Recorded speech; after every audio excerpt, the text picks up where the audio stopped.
చెప్పాను కదా ఇప్పుడు చెందకచెర్లకు వచ్చానని. చెందకచెర్ల అంటే మా అత్తగారు ఊరు.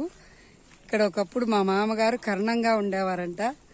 చూడండి, ఒకప్పుడు కర్ణాల ఇల్లు అంటే మా వారు వాళ్ళ అన్నదమ్ములు అక్క చెల్లెళ్ళంతా పుట్టి పెరిగిన ఇల్లు అనమాట. చూడండి, ఇప్పుడు ఉద్యోగరీత్యా ఎవ్వరూ లేక ఇల్లంతా పాడుపడిపోయింది. ఒకప్పుడు ఈ గ్రామంలో ఇదే ఒక పెద్ద ఇల్లు అనమాట. ఎదురుగానే గుడి ఉండేది. అలా ఒకప్పుడు కర్ణాల ఇల్లు అంటే ఎంతో వైభవంగా వెలిగిన ఇల్లు ఈరోజు ఇలా పాడుపడిపోయింది. యాక్చువల్గా ఇప్పుడు ఇక్కడ ఎవ్వరు ఉండట్లేదు.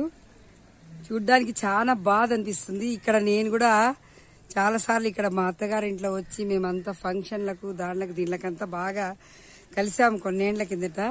ఇప్పుడు అందరూ ఉద్యోగరీత్యా ఎవరు పిల్లలు వాళ్ళంతా పట్టణాలు చేరడం వల్ల ఈ ఇల్లు ఇలా అందరూ కలిసి వదిలేశారు. దీనికి మళ్ళీ పూర్వవైభవం రావాలంటే అందరం కలిసి కట్టించాలనుకుంటున్నాము.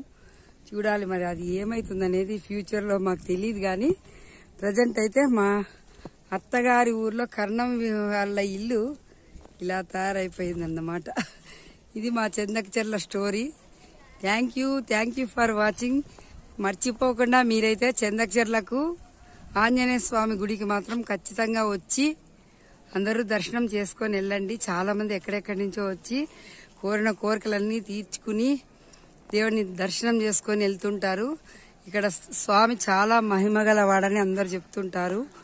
ఏం కోరికలు కోరుకున్నా కూడా ఖచ్చితంగా నెరవేరుతాయని చాలా ప్రసిద్ధి చెందినాడు ఇక్కడ ఆంజనేయ స్వామి. కనుక ప్రతి ఒక్కరూ ఈ చెందకచెర్ల ప్రసన్న ఆంజనేయ స్వామి టెంపుల్కి మాత్రం ఒక్కసారి విచ్చేసి మీరు కూడా స్వామిని దర్శనం చేసుకొని ఆయన కృపకు పాత్రలు కాగలరని కోరుతున్నాను. Thank you for watching. మీ Karnam Shubhavani. Please share, like and subscribe.